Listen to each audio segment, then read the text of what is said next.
저는 오랫동안 내려놓지 못하고 살았습니다. 돌아보면 저는 평생 무언가를 붙잡기 위해 애쓰며 살았습니다. 그리고 인생 후반에 와서야 알았습니다. 진짜 용기는 내려놓는 용기라는 것을. 어제 오래된 물건을 정리했습니다. 20년 넘게 보관했던 책들, 옷들, 물건들. 언젠가 쓸 거야. 그렇게 생각하며 붙잡고 있었습니다. 하지만 어제 버렸습니다. 처음에는 아까웠습니다. 하지만 버리고 나니 이상했습니다. 마음이 가벼워졌습니다. 왜 우리는 쉽게 내려놓지 못할까요? 왜 나이가 들수록 내려놓는 일이 어려울까요? 왜 어떤 사람은 늙어도 마음이 가벼울까요? 인생 후반에 필요한 용기는 무엇일까요? 그 질문들이 제 머릿속을 떠나지 않았습니다. 정말로 왜 저는 이렇게 오래 붙잡고 살았을까요? 그 이유를 생각해 봤습니다. 돌아보니 저는 평생 붙잡고 살았습니다. 성공을 붙잡으려 했습니다. 성공해야 해. 인정받아야 해. 그렇게 믿으며 살았습니다. 좋은 성적을 받아야 했고, 좋은 대학에 가야 했고, 좋은 직장에 들어가야 했습니다. 이래야 성공이야. 놓치지 않으려고 붙잡았습니다. 직장에서도 붙잡았습니다. 승진을 붙잡으려 했고, 연봉을 붙잡으려 했고, 지위를 붙잡으려 했습니다. 이걸 놓치면 안 돼. 관계도 붙잡으려 했습니다. 친구를 붙잡으려 했고, 가족을 붙잡으려 했고, 사람들을 붙잡으려 했습니다. 친구가 멀어지려 하면 붙잡았습니다. 우리 친구잖아. 왜 연락 안 해? 놓치고 싶지 않았습니다. 자식도 붙잡으려 했습니다. 우리 집에서 살아. 자주 와야지. 놓아주고 싶지 않았습니다. 욕심도 붙잡고 있었습니다. 더 많이 가져야 해. 더 크게 살아야 해. 욕심을 놓지 못했습니다. 돈도 붙잡았고, 집도 붙잡았고, 물건도 붙잡았습니다.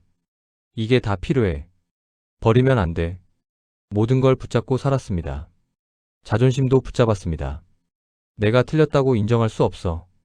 내가 지면 안 돼. 자존심을 내려놓지 못했습니다. 그때의 저는 내려놓는다는 것을 패배라고 생각했습니다. 내려놓으면 진 거야. 포기하면 안 돼. 붙잡는 게 용기라고 믿었습니다. 하지만 내려놓지 못해 피로가 쌓였습니다. 경쟁이 끝이 없었습니다. 항상 누군가와 경쟁했습니다.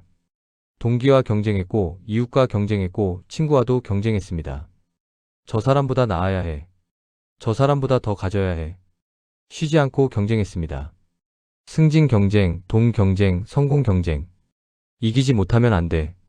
놓을 수 없었습니다. 비교도 끝이 없었습니다. 항상 남과 비교했습니다. 저 사람은 나보다 집이 커. 저 사람은 나보다 차가 좋아.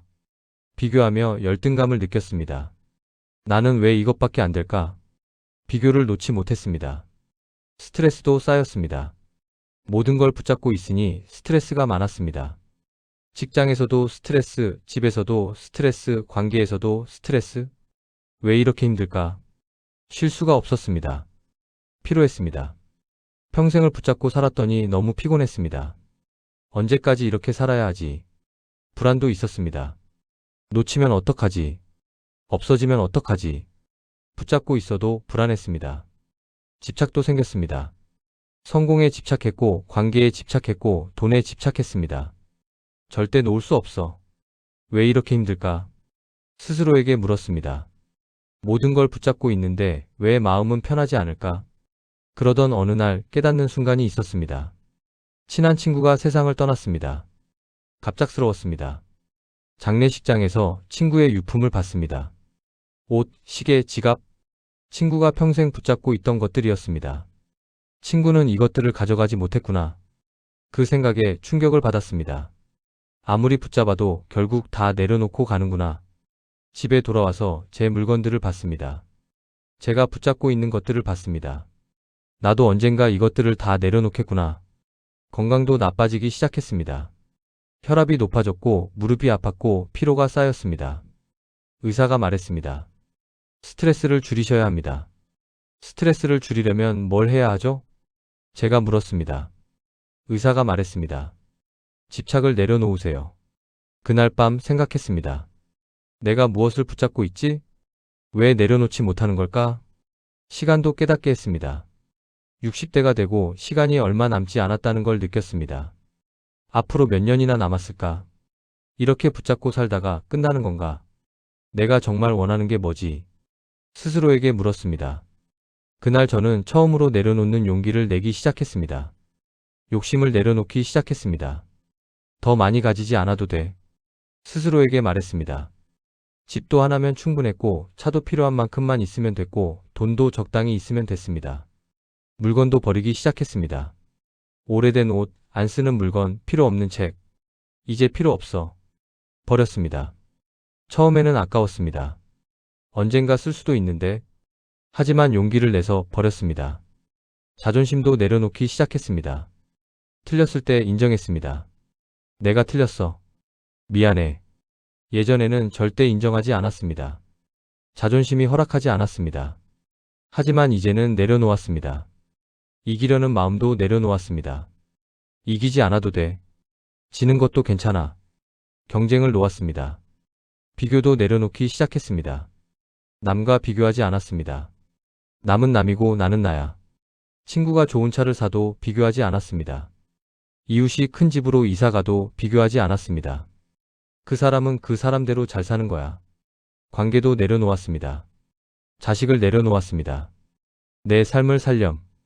붙잡지 않았습니다. 친구도 내려놓았습니다. 멀어지는 친구를 억지로 붙잡지 않았습니다. 인연이 그렇게 된 거구나. 받아들였습니다. 내려놓자 삶이 달라지기 시작했습니다. 마음이 가벼워졌습니다. 욕심을 내려놓으니 만족스러워졌습니다. 이 정도면 충분해. 더 가지려는 조급함이 사라졌습니다. 자존심을 내려놓으니 편해졌습니다. 틀려도 괜찮고 저도 괜찮고 인정받지 못해도 괜찮았습니다. 부담이 사라졌습니다. 비교를 내려놓으니 평온해졌습니다. 남이 잘 살든 못 살든 상관없었습니다. 제 삶에 집중할 수 있었습니다. 관계도 편해졌습니다. 자식을 내려놓으니 관계가 좋아졌습니다. 간섭하지 않으니 아들이 편해했습니다. 아버지, 요즘 많이 달라지셨어요. 아들이 말했습니다. 뭐가? 예전엔 이것저것 간섭하셨는데 요즘은 그냥 놔두시잖아요. 친구 관계도 편해졌습니다. 억지로 붙잡지 않으니 진짜 친구만 남았습니다. 자주 만나지 않아도 연락이 뜸해도 괜찮았습니다. 하루도 단순해졌습니다. 필요 없는 일정이 사라졌습니다. 예전에는 바빴습니다. 이것도 해야 하고 저것도 해야 하고 모든 걸 붙잡으려니 바빴습니다. 하지만 이제는 단순했습니다. 필요한 것만 하고 나머지는 내려놓았습니다. 여유가 생겼습니다. 인생 후반의 용기가 무엇인지 이제야 압니다. 얻는 용기도 필요했습니다. 젊을 때는 얻는 용기가 필요했습니다. 도전하는 용기, 시작하는 용기, 나서는 용기. 해보자. 그 용기로 많은 것을 얻었습니다. 직장도 얻고 가족도 얻고 성취도 얻었습니다. 얻는 용기가 인생을 만들었습니다. 하지만 인생 후반에는 다른 용기가 필요했습니다. 버리는 용기였습니다. 필요 없는 것을 버리는 용기. 집착을 버리는 용기. 욕심을 버리는 용기. 이제 필요 없어. 그렇게 말하는 용기. 버리는 게 쉽지 않았습니다. 하지만 용기를 내서 버렸습니다. 받아들이는 용기도 필요했습니다. 상황을 받아들이는 용기. 예전에는 받아들이지 못했습니다. 왜 이래야 해? 이건 불공평해. 저항했습니다. 하지만 이제는 받아들입니다. 이럴 수도 있지. 이것도 내 삶의 일부야. 늙음도 받아들이고 변화도 받아들이고 상실도 받아들입니다. 받아들이는 용기가 마음을 편하게 만들었습니다. 친구가 물었습니다. 요즘 너 많이 달라 보여. 뭐가 바뀐 거야? 저는 웃으며 말했습니다. 내려놓는 법을 배웠어. 친구가 고개를 끄덕였습니다. 그게 제일 어렵던데? 저는 말했습니다. 맞아. 근데 그게 진짜 용기더라고. 젊을 때는 얻는 것이 용기라고 생각했습니다. 더 많이 가져야 해. 더 높이 올라가야 해. 그게 용기라고 믿었습니다. 하지만 인생 후반에 저는 다른 용기를 배우게 되었습니다. 내려놓는 용기, 버리는 용기, 받아들이는 용기. 그게 진짜 용기였습니다. 쉽지 않았습니다. 평생을 붙잡고 살았으니 놓는 게 두려웠습니다. 하지만 용기를 냈습니다. 하나씩 천천히 내려놓았습니다. 손주가 물었습니다. 할아버지, 용기가 뭐예요? 저는 잠시 생각하다 말했습니다. 젊을 때는 얻는 게 용기라고 생각했어. 하지만 나이 들어서는 내려놓는 게 용기더라. 손주가 고개를 갸우뚱했습니다. 내려놓는 게 왜 용기예요? 저는 설명했습니다. 붙잡는 건 쉬워. 하지만 놓는 건 무서워. 그래서 용기가 필요한 거야. 인생 후반에 필요한 용기. 그건 내려놓는 용기였습니다. 얻는 것이 아니라 버리는 것. 붙잡는 것이 아니라 놓는 것. 저항하는 것이 아니라 받아들이는 것. 내려놓을수록 마음은 가벼워졌습니다. 욕심을 놓으니 만족스러워졌습니다. 자존심을 놓으니 편해졌습니다. 비교를 놓으니 평온해졌습니다. 진짜 용기는 받아들이는 용기였습니다. 상황을 받아들이고 변화를 받아들이고 늙음을 받아들이는 것. 오늘도 저는 내려놓습니다. 필요 없는 욕심, 필요 없는 자존심, 필요 없는 비교. 하나씩 내려놓습니다. 그게 제가 늙어서야 배운 용기입니다. 인생 후반에 필요한 용기. 얻는 용기가 아니라 내려놓는 용기. 붙잡지 않아도 괜찮습니다. 놓아줘도 괜찮습니다. 비워도 괜찮습니다. 오히려 내려놓을수록 자유로워집니다. 비울수록 가벼워집니다. 놓을수록 평온해집니다. 그게 인생 후반에 필요한 용기였습니다. 내려놓는 용기, 버리는 용기, 받아들이는 용기. 이제 저는 붙잡지 않습니다. 대신 내려놓습니다. 용기를 내서 하나씩 천천히 내려놓습니다. 그게 제가 늙어서야 알게 된 진짜 용기였습니다. 인생 후반에 필요한 용기, 내려놓는 용기였습니다.